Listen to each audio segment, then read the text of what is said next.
to put my people, our people, in a position to where we can get financial freedom. And I'm trying to prove to people that it don't take a lot of money. I always got a couple rules. One, do your research into the company.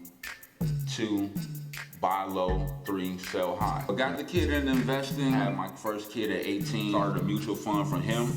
And then once I did that, I always had that in the back of my head of something I wanted to get into. Starbucks, Jumia, Tesla, Disney, Nike, fuel cell, plug power. I just got into it and just wanted to just share my experience with the people.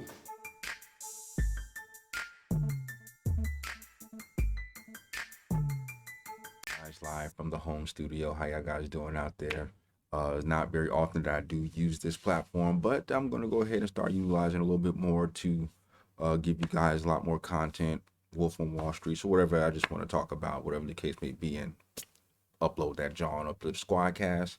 Shout out to all the subscribers that we got. Shout out to all of the people who've been rocking with us since day one.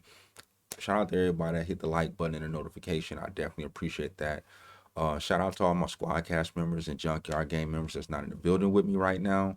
Shout out to Midwest Matthew. With that being said, I want to go ahead and get into this real quick. Talk to you about what's been going on in the market, share a very interesting article with you, and let you know how that has been messing with the market a little bit. All right. One of the things I've always kind of talked about and will continue to talk about when it comes to the volatility of the market has been obviously COVID, and COVID has touched many facets of the market industry as a whole, where you can't, ship out goods, you can't bring in goods, import, exports. Inflation is at an all-time high right now. Shortages are just everywhere, left and right. So, COVID, is definitely doing its thing to us, what I'm saying, from a health standpoint and just from a everyday living standpoint. But there's this article, Bloomberg.com, that came out yesterday. Well, not yesterday, but on January 12th. And this is from the about the Federal Reserve Governor Brainerd and her comments about what's been going on here. And once again, this came out on the 12th, and this is on Bloomberg.com, but it's also on a lot of different platforms as well. But the says the Federal Reserve Governor Brainerd said tackling inflation and getting it back down to 2% while sustaining an inclusive recovery is the U.S. Central Bank's most pressing task. All right. Inflation is too high, and the working people around the country are concerned about how far their paychecks will go. Brainerd said in remarks prepared for a confirmation hearing before the Senate Banking Committee. Our monetary policy is focused on getting inflation back down to 2%. Just reiterating what she just said. So when she said that, and I was on Robinhood, I was just watching the stocks go down, and that's a sign of concern. I'm very concerned.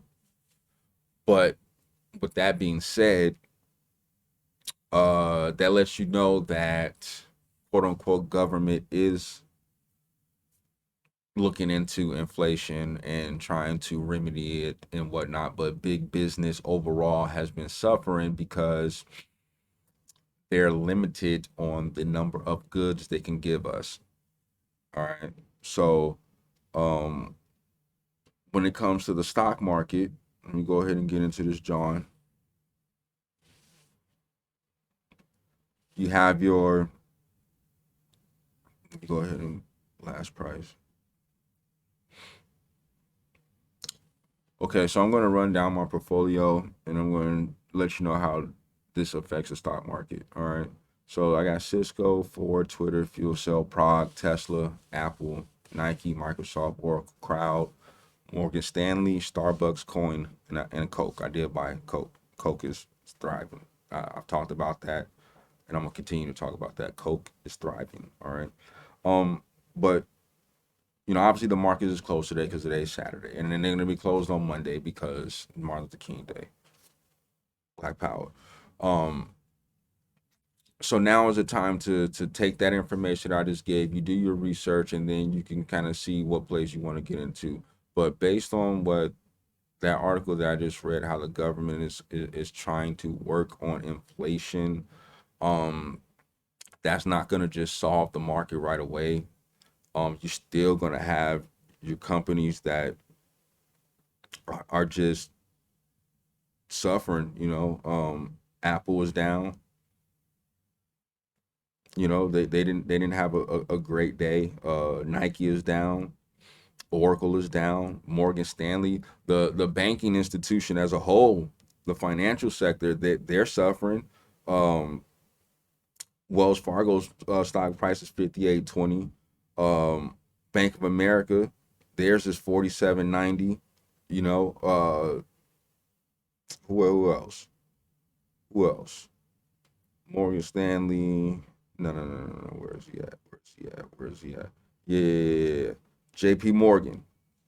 When I talk to you guys about JP Morgan's about like 160 something, like 170 something. Now JP Morgan is down to like 157.62, which is something that I said, if it ever did drop that low, would be something to look into, and I'll get into that later. But as I've been saying, um, all big businesses are being affected by the shortages, by inflation, because at the end of the day, it's a business. They have to make money. In order for them to make money, they have to give us a product so we can go out there and buy it, consume it, and just eat it up, whatever the case may be. And if there's not out there, then they're gonna have to jack up the price. Us as a consumer is not gonna be happy about it because things are not readily accessible to us. And then you have big government acknowledging what's going on, saying that's their main focus. But at the same time, the financial sector is definitely taking a hit. I just ran down the stock prices to you guys in that regard. But with all that being said, with all that madness going on, like I've always said before, if you're gonna take a couple $100 or $1,000 or however much money you got and you want to get into the market, now is the time to kind of figure that out. You can look at your Fords, your Teslas, your Apples. Those are the most consistent ones. All right, those are the ones that really haven't seen a lot of volatility as far as going up and down. You could look into establishing your position. All right, and then if you haven't established, or if you have established a position, right, and you want to build more up, well, now's your opportunity because the prices are so low. I mean, Twitter. Just throwing some stocks out there, all right. And I'm not saying, oh, just go jump and buy Twitter, but Twitter's $38.46 a share. I mean, it's under $40. Ford is $25.20 a share. Now, when I got into Ford, it was only $15. I got into 15. Average cost of $15.54 a share. So obviously, I make money in that particular play. Apple, even though their stock price is 173 and some change, they had a 52-week high of 182.19. So I mean, even with it's still it can drop even lower. Nike, I got into Nike at 125. Well, I got in a lot sooner than that, but I'll start buying some more, and average cost per share kind of changed. But it's 148.35 right now. You can definitely look into get into this particular play. Coke, I keep talking about it. I'm up over 3%, which isn't bad. Only got a couple of them things, but what I wouldn't do is I wouldn't panic sell. Cryptocurrency is something totally different. That's something that's definitely taking a hit as well.